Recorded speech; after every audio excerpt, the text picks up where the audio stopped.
mas tudo para Deus é possível. Tudo para Deus é possível.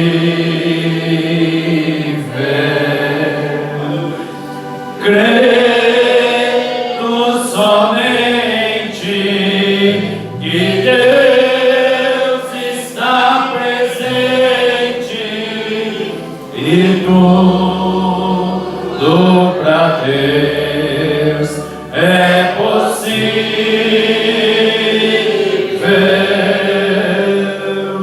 Senhor nosso Deus, nosso Pai, nós cremos, ó Pai, que tudo é possível para os que creem.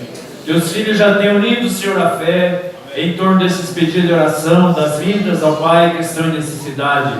E nós estamos já te agradecendo por tudo que o Senhor há de fazer, ó Pai. E que o Senhor venha de encontro a cada um de nós aqui nessa noite, ó Pai. Que o Teu Espírito Santo tenha liberdade para trabalhar conosco. Tira de nós, ó Pai, tudo aquilo que porventura não agrade ao Senhor, ó Pai, ou que nos impeça de chegar à Tua presença, Senhor. Se houver algo de errado, que seja limpo agora em nome de Jesus Cristo. Se houver, ó Pai, alguém que está oprimido, seja, ó Pai, liberto, para que possamos estar em Tua presença e Te adorar, ó Pai, na beleza da Sua santidade, Senhor. Fala conosco, Senhor, desde os pequeninos até os de mais idade. Todos nós estejam com Espírito, ó Pai, pronto para receber a Tua palavra, para receber algo da parte do Senhor, e que nós saia daqui transbordando de alegria, Senhor, como aqueles discípulos, ó Pai, que estavam ao caminho de Emaús, e depois, ó Pai, disseram, porventura não ardia o nosso coração, quando Ele falava conosco. Fala conosco, ó Pai, através da Tua santa palavra, em nome de Jesus Cristo. Amém, Senhor, e amém. Graças a Deus. Que Deus os abençoe, meus irmãos. Em nome do Senhor Jesus. Mais uma vez, o Senhor permite nós estarmos aqui. E gostaríamos de, antes de ler a Bíblia, rapidamente passar a notificação para os irmãos. Trazemos a saudação. Obrigado. Trazemos a saudação dos irmãos em Londrina, mais uma vez, para todos vocês aqui. E da região onde estamos. E dessa vez acompanho minha esposa, meu filho, que estão aí, né? Já estiveram uma vez, dessa vez estão novamente, e eu creio que são bem-vindos, amém? E irmã Simone e irmão Efraim. E também trago saudação do pastor José dos Santos, que era para esse mês, ele tinha programado estar com os irmãos, mas aconteceu, acho que ele esqueceu de um dos casamentos, parece que teve um sábado passado, ia ter outro hoje, e então acabou que ele não pôde vir esse mês. Pediu novamente para a gente poder estar aqui. Então vocês têm que suportar a gente 2 vezes seguidas, né? Mas eu creio que o próximo mês, com a graça de Deus, ele vai estar aqui com os irmãos. Amém? E então também tinha o pastor Néstor fazendo o roteiro do Mato Grosso, mas a agenda já estava bem apertada para ele no Mato Grosso. Então ele pediu para nós estar vindo, nós estávamos ali dispostos e prontos para ajudar naquilo que for possível. Amém? Então nós transmitimos saudação do pastor José e também queremos lembrar os irmãos, antes de entrarmos na palavra, que tem 2 encontros acontecendo agora no mês de novembro, e o pastor José é responsável por um deles. No dia 2 e 3 de novembro é um encontro regional em São Mateus do Sul, próximo a Curitiba. Eu creio que depois vou passar por irmão Daniel, tem no celular o convite, a carta convite que foi mandado, e como vocês são uma extensão do trabalho do pastor José, vocês também estão convidados. Então depois vou passar por irmão imprimir, para porventura deixar aí para vocês verem. Data é dia 2 e 3 de novembro, e também o irmão Ezequiel Miranda, o pastor Ananias, já talvez tenha sido anunciado, né, pelo irmão Roberto, mas eles estendem um convite para o dia 23, 24, 25 de novembro em São Pedro, São Paulo. Haverá um encontro ali e vocês também estão convidados para esse evento. E oremos por esses trabalhos, né? Que o Senhor Jesus abençoe os pastores que estão aí sediando esses trabalhos. Eu fico satisfeito de ver cada um dos irmãos aqui novamente, né? Que a graça do Senhor seja com todos vocês. sempre estamos aqui dando um pouco de trabalho. Essa vez eu dei trabalho até mais longe para as irmãs aqui, né? Lá em Carpina, nós estávamos no encontro, demos trabalho para a irmã, para a esposa do irmão Marcelo. Deixa eu lembrar o nome da irmã, porque é o nome da minha tia Ângela, né? Agora eu não me esqueço mais, tem uma tia aqui no estado de São Paulo, chama Ângela. E a irmã Ângela passou até os ternos para nós lá, né? Acho que por mão também, né? Não? Foi? Então foi para um monte de gente que foi passar roupa, ela estava com ferro lá, já passou para um pastor, para outro. Falei para o irmão Marcelo, se você cobrar de cada um, você vai sair rico daqui de Carpina, né? Mas acho que não trouxe nada, né? Foi tudo por amor à obra do Senhor. Deus abençoe o irmão Marcelo, irmão, eles estão sempre prontos para ajudar na obra, né? Vamos ler a Escritura Sagrada, irmãos? E cada irmão que se faz presente, irmão José Pedro, nós passamos ali em Martinópolis, veio conosco para estar aqui, né? E Deus abençoe o irmão José Pedro, irmão Rodivon, que vem de longe, né? Os irmãos também têm feito um esforço tremendo, Deus recompensa, e ele está aqui conosco novamente, né? Então nós vamos abrir, irmãos, na Escritura que nós sempre lemos no culto da Santa Ceia. 1 Coríntios 11, 23 até o versículo 25, onde nós vamos ler, para acompanharmos aqui alguns parágrafos da mensagem do profeta, para nós que nessa noite vamos lembrar do Senhor. 1 Coríntios 11, versículo 23, 24 e 25. Todos encontrarmos? Nos diz assim a palavra: porque eu recebi do Senhor o que também vos ensinei, que o Senhor Jesus, na noite em que foi traído, tomou o pão e, tendo dado graças, o partiu e disse: tomai, comei, isso é meu corpo, que é partido por vós, fazei isso em memória de mim. Semelhantemente também, depois de cear, tomou o cálice, dizendo: esse cálice é o Novo Testamento no meu sangue, fazei isto todas as vezes que beberdes em memória de mim. Amém. Que Deus abençoe e acrescente as bênçãos à leitura da sua palavra. Pode assentar, irmãos, já temos orado. E nós vamos então meditar um pouquinho sobre essa mensagem, esse tema que o profeta falou sobre lembrando-nos do Senhor. Há um bom lugar que o profeta disse que nós podemos nos lembrar do Senhor, é quando viemos à mesa do Senhor. Amém? Essa é uma noite onde os irmãos vão estar vindo à ceia do Senhor, à comunhão. E o profeta diz aqui no parágrafo 27, eu gostaria de ser bem objetivo em leitura aqui nessa noite. O mensageiro diz assim: podemos começar com a mesa do Senhor, porque esse é um bom lugar que todos nós lembramos.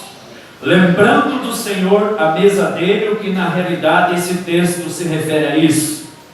Isso Paulo disse que é para tomarmos o cálice e beber e comer o pão, kosher, em memória, para lembrarmos o que ele fez por nós. E ao fazê-lo, você não vai querer fazer disso uma coisa comum de cada dia. Você vai realmente querer vir lembrando-se do Senhor. Amém? Quando nós viemos à mesa do Senhor, é para um propósito. Realmente cada um de nós deve vir em memória do Senhor Jesus Cristo, lembrando do que Ele fez por nós. Amém? Está vendo? Lembre-se que foi a graça dEle e a misericórdia dEle, e só isso, que lhe dá a única esperança que você tem. Amém? Quando nós viemos aqui participar desses emblemas, isso nos faz lembrar que a única esperança que o homem tem, que a mulher tem, foi o Calvário. Foi onde Cristo pagou o preço por nós. Amém?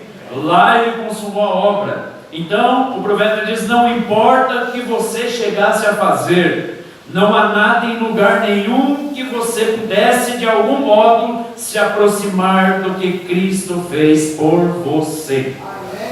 Nada que você fizesse pagaria isso. É graça, é misericórdia, é o favor imerecido. Amém?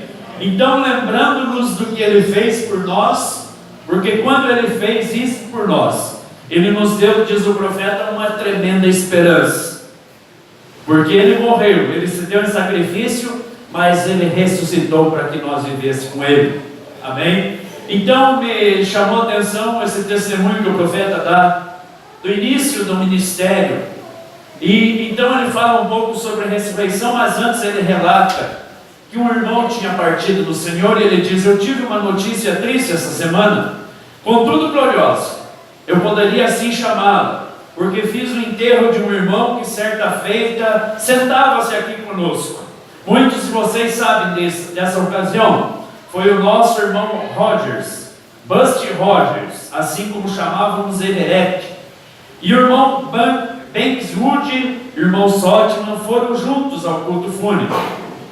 E eu fui dar uma volta na neve, até um antigo lugar onde a primeira vez, onde fiz o primeiro enterro dele. O irmão Branham enterrou esse homem 2 vezes. A primeira em nome do Senhor Jesus Cristo, e depois fez o culto funeral dele. O irmão Branham disse que foi dar um passeio onde tinha enterrado ele a primeira vez. E vejam que lugar tremendo foi. O profeta diz: foi numa água barrenta, quando eu batizei ele em nome de Jesus Cristo. Ao passarmos pela velha ponte conhecida ali em Tottenford, eu estava falando com meus irmãos e disse: um dia certo ministro nacional estava com uma grande tenda ali e disse: aquele pequeno radical da Igreja Batista está aí batizando o povo em nome de Jesus Cristo. Se alguma pessoa foi batizada de tal forma, nem será recebido debaixo da minha tenda. Havia um ministro fazendo uma campanha e disse: tem um pregadorzinho aí batista, se referindo ao irmão Branham, que está batizando em nome do Senhor Jesus Cristo. Se alguém foi batizado desse jeito, nem venha na minha reunião. Olha que coisa. E o profeta diz: mas naquela época aconteceu de haver alguns sentados aí que haviam sido batizados em nome do Senhor Jesus. E esses eram o irmão George White e sua família. E a única coisa que podiam fazer era não voltar, porque não era bem recebido. De modo que aquele dia, num baixio, num trecho raso, simplesmente ele deixou o seu encontro e veio para dar uma observada. E a congregação dele estava de pé ali. Subiu nesse lugar, havia chovido nas colinas, os campos estavam barrentos e haviam desaguado. Aqueles afluentes haviam deixado o rio azul muito lamacento. Entrei na água mais ou menos ao meio da cintura, e um dos administradores, ou diácono melhor dizendo, me deu a Bíblia, e eu li aonde Pedro disse no dia de Pentecostes: arrependei-vos e cada um de vós seja batizado em nome de Jesus Cristo para perdão dos pecados, e recebereis o dom do Espírito Santo. Foi nesse dia que George Carter estava ali deitado, tentando levantar as mãos, só pesando cerca de 60 e tantas libras, ou 30 quilos. Havia estado na cama 9 anos e 8 meses sem se mover. E o pessoal dela, a igreja que ela pertencia, tinha dito que se alguém chegasse a ir ao meu encontro, seria excomungado do companheirismo deles na igreja. Essa mulher, 9 anos e 8 meses numa cama, paralisada com 30 quilos de peso. Na igreja dela disseram: se forem nessa reunião de William Branham, vai ser excomungado da igreja. Mas olha o que aconteceu. E assim foi que naquela mesma noite, ela foi instantaneamente curada. Amém? E então ela queria ser batizada, como a menininha de Neil que estava ali. E eu aí tive a visão, e você conhece essa história. Suas mãos e perna encolhida, eu entrei na visão e o poder do Espírito, impus as mãos sobre ela, e eis que ela saiu e foi curada. E então ela pertencia à mesma igreja, pois era uma igreja metodista, e o ministro metodista, irmão Smith, era o que estava de pé na margem com a sua congregação.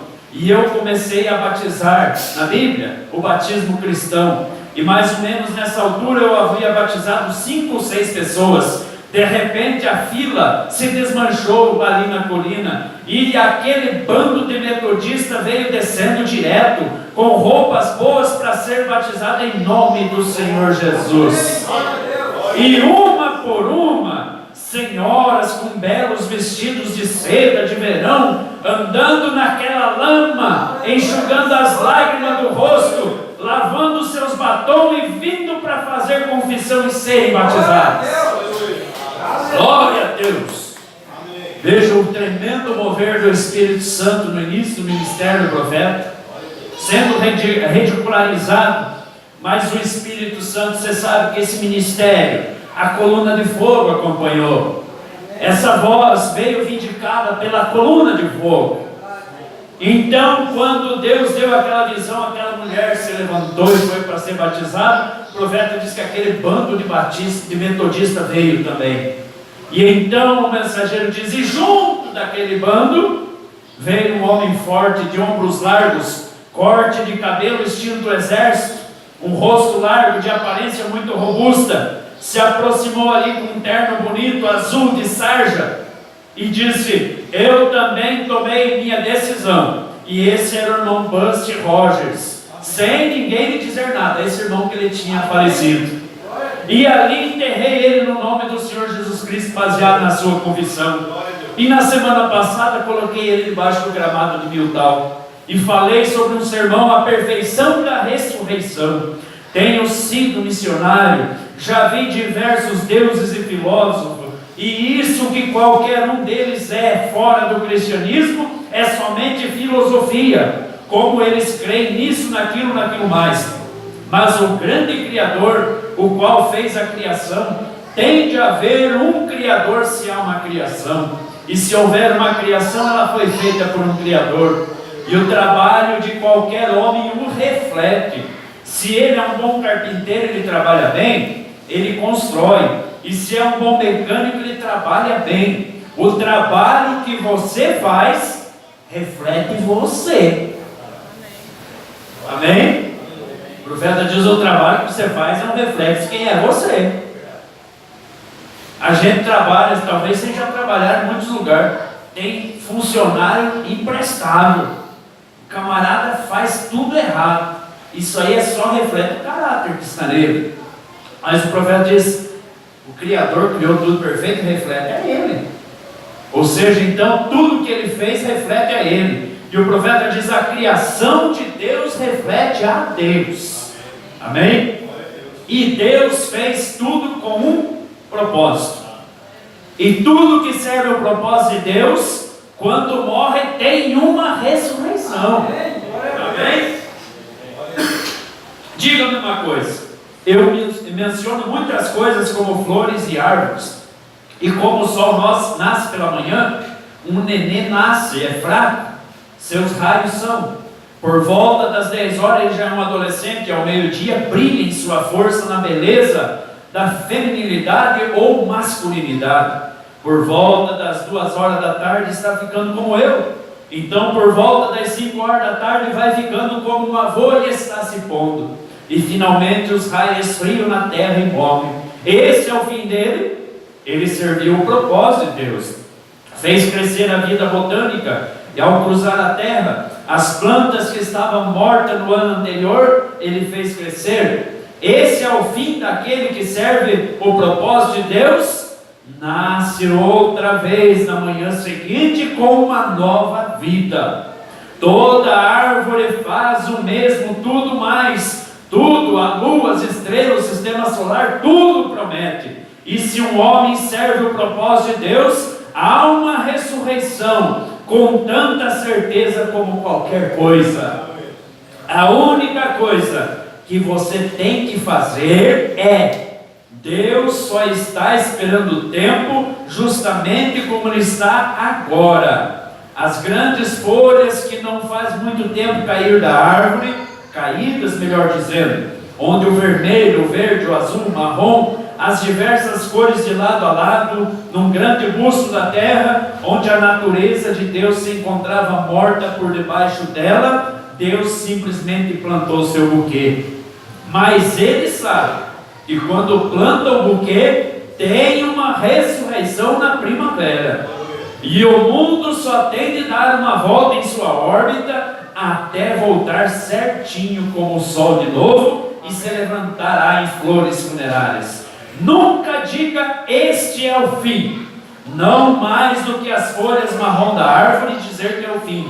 A única coisa que tem que fazer é o ciclo do tempo de Deus dar a volta até o tempo da vinda do Filho de Deus. Amém? E toda criatura vivente que chegou a morrer em Cristo surgirá novamente em sua presença, lembrando-se dele.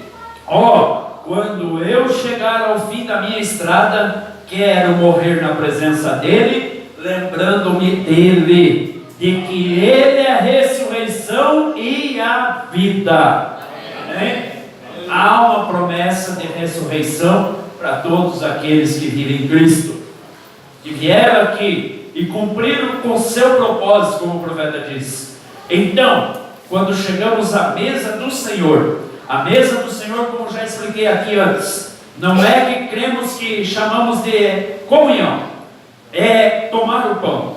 Pomos errado, pomos a coisa certa no lugar errado. Não é o pão que importa, não é o vinho que importa. Esse é o pão kosher e o vinho. Mas o negócio comunhão quer dizer conversar com, e conversando com ele, lembrando dele. Acho que é a ocasião mais abençoada dos cultos, está vendo? Toda hora da nossa vida deve ser uma comunhão. Quando você tem comunhão com ele, o profeta diz que se coloca errado, o pão, o vinho, estamos tomando a comunhão. Comunhão quer dizer conversar com, é quando você conversa com ele, quando você tem comunhão com ele. Amém? E o profeta diz, essa é a ocasião mais abençoada no culto, quando você tem comunhão com ele. Amém?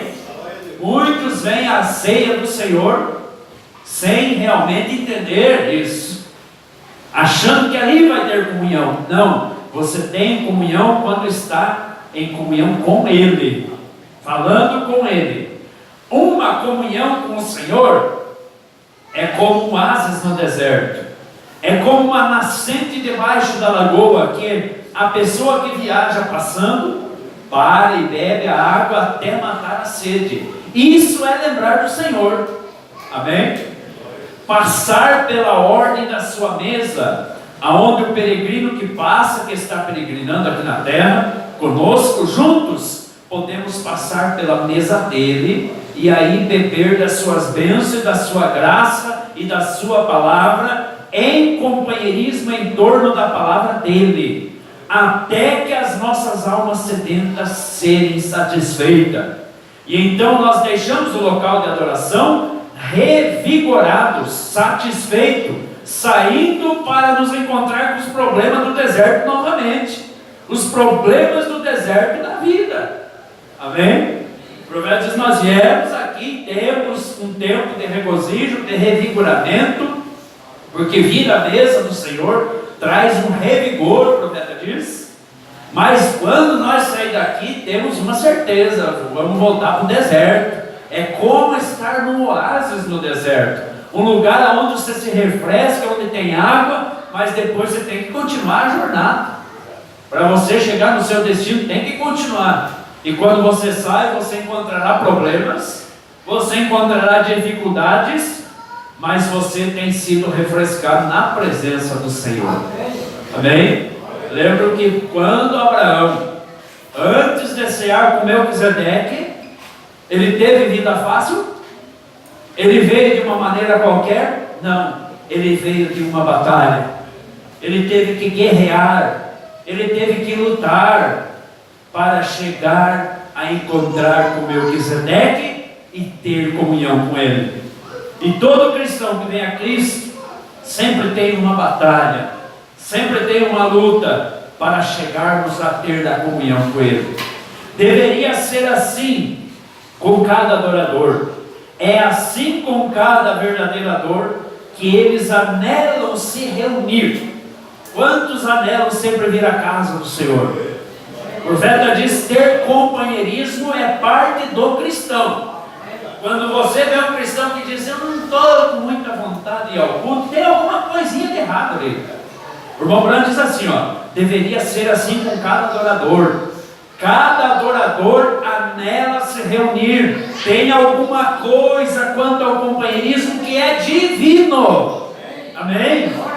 O desejo de companheirismo é Deus que coloca em você. Isso é de Deus, é divino, é ordenado por Deus, é santo e sagrado, diz o profeta. Ter companheirismo é algo divino. O profeta diz: é santo, é sagrado, e o justo tem sede disso. Amém? Lembra vocês que o profeta diz que as portas do tabernáculo mal estão abertas, um cristão tem desejo de estar lá dentro. Amém? Isso é muito importante, o companheirismo em torno da palavra de Deus. Como Davi diz que a alma dele tinha sede de Deus, como o servo tinha sede de corrente das águas. O pequeno veado ferido com os cães, que arrancaram um pedaço do seu lado, com um puxão que escapou disso, ele fica de pé, bramando e observando, cheirando com o sentido que Deus lhe deu. Ele pode sentir cheiro de água por milhas. Quem já cheirou água aqui? A própria ciência diz que é inodora, né? Insípida. Tudo isso aí não tem cheiro, não tem cor, não tem sabor. Mas o profeta diz que um veado cheira água de milhas e milhas, com o instinto que Deus deu. Amém? Aí faz diferença, né? O cientista explica de um jeito, mas um profeta vem e traz a realidade para nós. Amém? E ele levanta a sua pequena cabeça no ar, enquanto está perdendo a sua vida através da perda de sangue. E ele sabe que se ele conseguir chegar à nascente, conseguirá viver.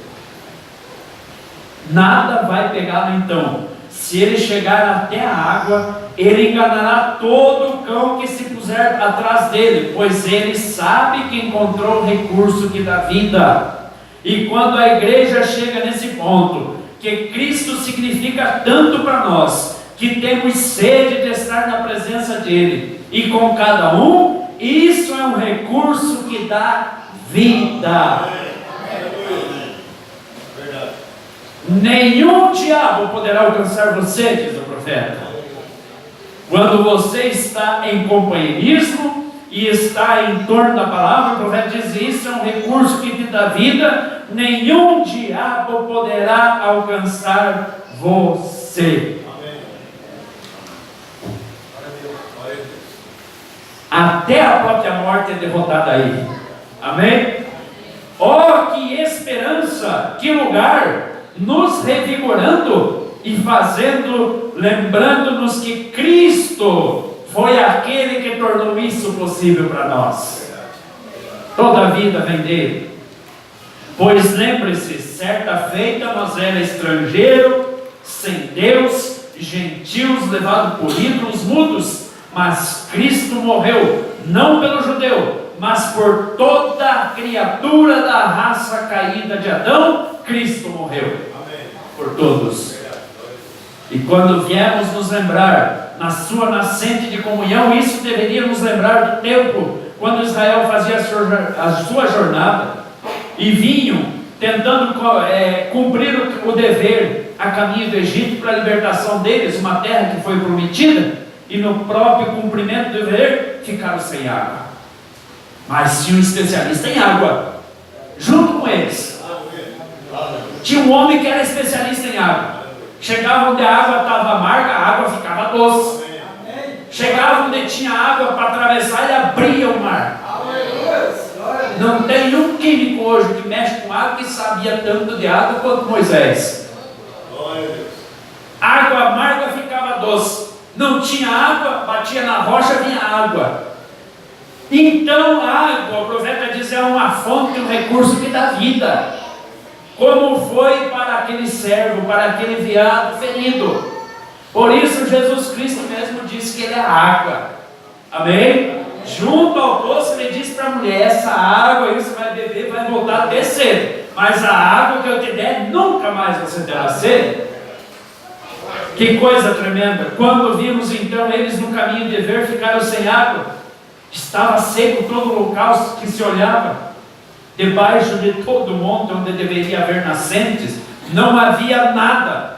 E estavam perecendo no deserto, então apareceu a rocha, que Moisés feriu a rocha, e vocês sabem que era para falar com a rocha. Mas Moisés estava meio irado, meio bravo com o povo. E o povo conseguiu deixar Moisés irado. Números 12, versículo 3, diz que Moisés era o homem mais manso que tinha na face da terra. E o povo conseguiu deixar esse homem mais manso irado. Só para vocês terem uma ideia, quanto que nós somos difíceis mesmo, né? O povo é difícil. Moisés teve que ferir a rocha, e dela veio a abundância de água. Todo homem sedento, toda mulher sedenta, criança, ou mesmo toda besta sedenta pôde beber a abundância de água. João 3,16, outro texto da Bíblia diz: Deus amou o mundo de tal maneira que deu seu Filho unigênito, para que todo aquele que crê, tem comunhão, lembra-se dele, não pereça, mas tenha vida eterna. Lembrando-nos de que Cristo foi a nossa rocha ferida. Aquela rocha do deserto, o profeta diz que aquilo era Cristo, o tipo de Cristo. A rocha que foi ferida depois lá no Calvário. A rocha que foi ferida para salvar um mundo que perece. Um gentil que perece, um judeu que perece, um mundo que perece.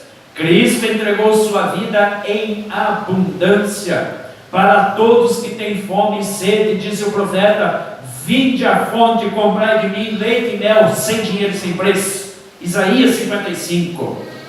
Há uma fonte inesgotável. Você não esgotará Cristo, Jesus Cristo. Não esgotamos o Espírito Santo. O irmão Branco que é como aqueles dois peixinhos no fundo do oceano, um conversando com o outro, dizendo: não vamos beber muita água, porque senão nós vai secar o oceano. Que coisa! Ele diz assim: é Cristo. Você pode, não se preocupe que você não esgotará Ele. Ele é uma fonte inesgotável. Então lembre-se dele em todos os momentos, o profeta diz. Em todas as circunstâncias, tenha memória dele. Veja, para que todos que têm fome e sede venha, porque é comunhão. Venha em memória do Senhor. Eu posso pensar sobre a memória do Senhor de novo, num lugar de revigoramento, porque quando nós se lembramos do Senhor, nós somos revigorados. Quando nós esquecemos, entra um problema, mas quando nós lembramos, vem o revigoramento. Um outro revigoramento que veio foi no poço chamado Birla.